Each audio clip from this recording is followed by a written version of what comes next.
On the mornings program, we love to celebrate artists from our region and artists who give us the great pleasure of visiting our region. One of those artists is joining me on the line now, Justin Heazlewood, aka the Bedroom Philosopher. Good morning to you. Hi there, Saskia. You would feel right at home at the ABC. Your career started here kind of a little while ago, more so with Triple J, where you were, of course, a fan favourite with songs like I'm So Postmodern. That song, I don't know if you've been feeling nostalgic recently with the Hottest 100 on Triple J. That song reached number 72 in 2005. And I believe, correct me if I'm wrong, you were the only unsigned artist to make the list that year. Is that right? I was amazed to make the Hottest 100 with a song that has 35 verses and no chorus. Like, hey, songwriters at home, you try pulling that off.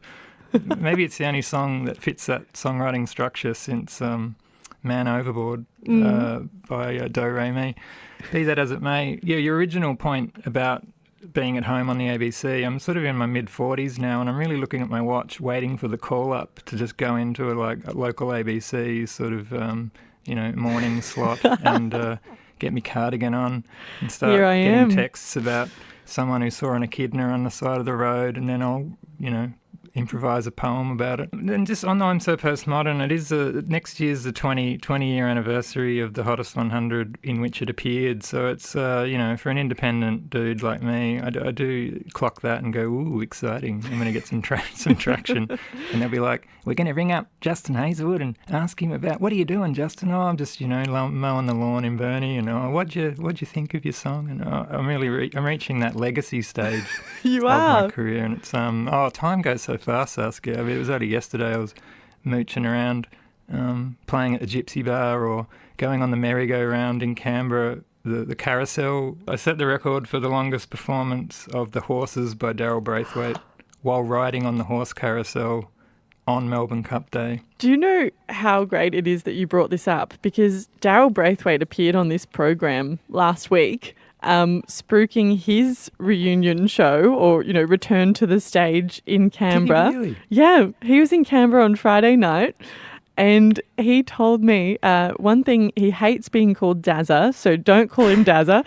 And the second thing was that he loves performing The Horses still. He can't figure out why everyone loves that song so much or why it's resonated for so many years, but he still gets a real kick out of it. So how great that you have that link with Daryl Braithwaite. You set the record for the longest continuous performance of The Horses. I hope it's on his radar in some way, shape or form. I went through a phase of, I did You're the Voice for 9 hours straight outside Flinders Street Station in 2003. And this was a time when those two songs weren't so iconic.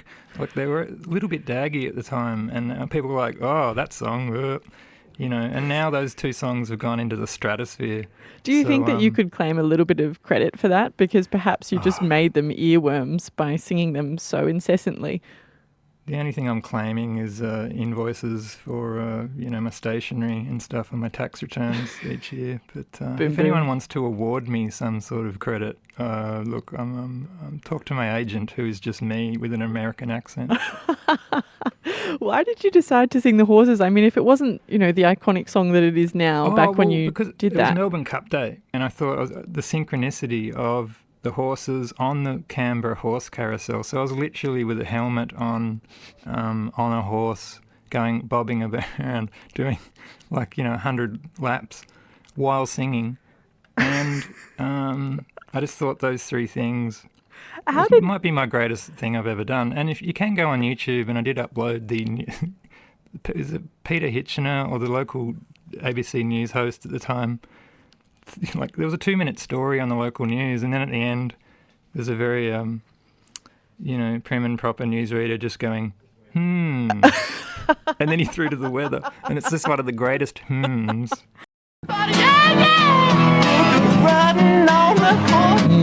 That's That's Win News on Tuesday night. I'm Peter Leonard from the Win News team. Good night. No comment. Honestly, I encourage you to go on. And that is the sort of reaction that, we might get to this Dream Burnie book, but that's not going to stop me. Is that the reaction that you got by passers-by, on that day when you were on the carousel? What were people thinking? I'm glad you want to know more about this, Saskia, because it's just such a bizarre image in my head. It deserves unpacking, doesn't it? Well, I wanted it for an hour, and the bloke sort of turned on me towards the end, and after half an hour he just said, "Mate, I think that's about enough. Some kids want to get on." And so there was these little kids were sort of a bit put out because I was basically hogging it. I had it to myself. There weren't anyone else on there. Do you think that they could have just jumped on and sung The Horses with you and that still would have counted toward getting the world record? That's a really good question.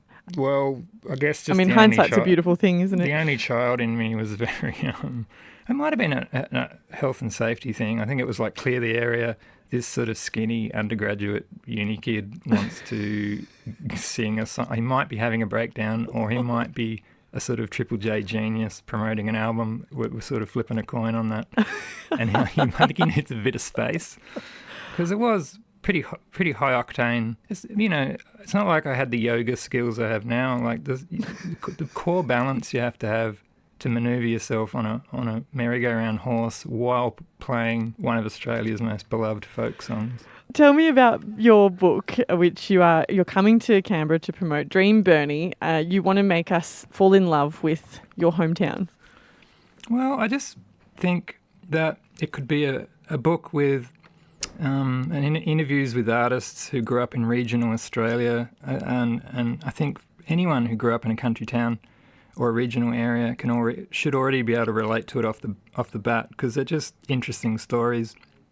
And every town had its sort of chicken shop with the wacky pun involved in the title, and a sort of the logo of the chicken, sitting down to a dinner of chicken, which is confusing, or jetting off in a rocket ship. And so I scoured all these old newspapers that my mum kept and sort of took the best of the ads from the 80s from businesses that don't exist anymore and have them sponsoring the book as if they're sort of, current businesses now. So it's sort of a time capsule memoir art book hybrid, which, I just thought, well, if I'm going to write this book honouring some artistic alumni of Burnie, I've got to maybe just bring a bit more to the table. I know you've written other books previously. Your first book was Fun Employed. And I believe of this you've said, you were writing this about life as an artist in Australia and that Australia doesn't really value its artists. And I guess that was what you were trying to convey in that book. Are you still feeling that way? I feel like I've carved out this quite unique niche where because one of the golden rules of being an artist or a creative person in Australia is never complain, never whinge, ever. And when I started writing Fun Employed, the first thing my publisher in Melbourne said, make sure people don't think you're whinging.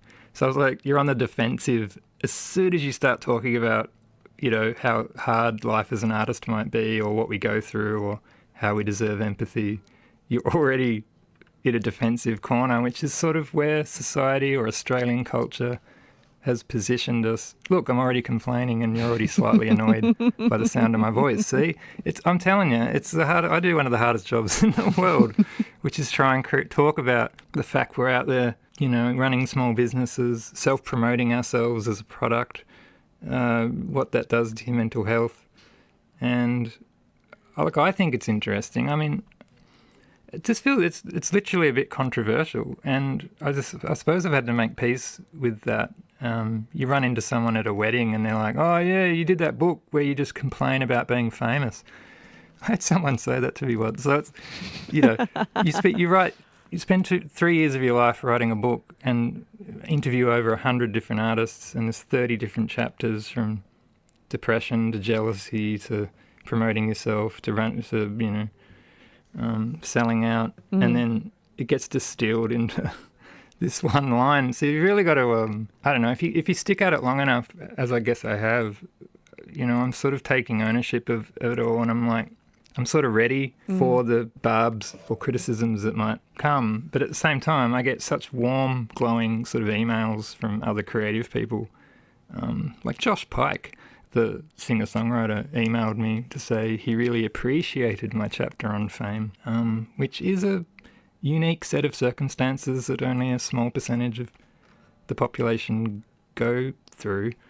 And I just think it's legitimate. And I think artists talking about their workplace, as it were, is legitimate. But yeah, but it is a conversation, you're right, that so many often shut down. Do you think, now, given that you have spent a lot of time, chasing this career, and you are an artist and you've really committed to that, but you're also acknowledging the downsides of that lifestyle, upon reflection, is it all worth it?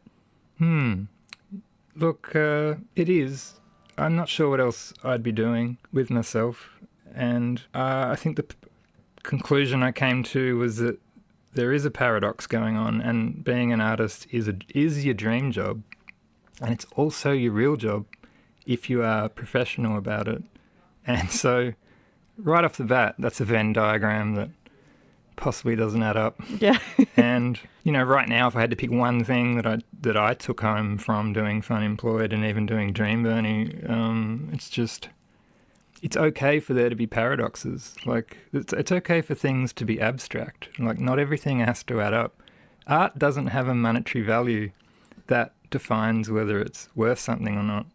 And there's no amount of numbers you can get on YouTube or Instagram to suggest you are a success or not a success. So we exist outside of normal linear capitalist time and space in a way. And that's why we're constantly rubbing up against sort of slightly confrontational attitudes from people and ourselves as slightly self-loathing Tasmanians. If I'm talking about myself, honestly. So I guess there's a lot going on, and after, a significant amount of the appropriate therapy and writing about it, I think you can get into a good place with it. It's just, it's work. You have to put in the work, and Australians love hard workers, don't they? Justin, can't wait to welcome you back to the capital, and maybe we'll see you on the carousel.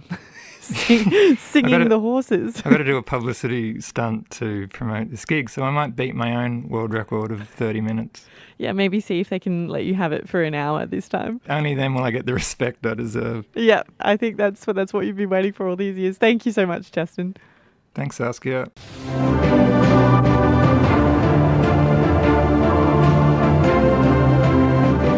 This has been a Win News presentation from Australia's largest regional television network.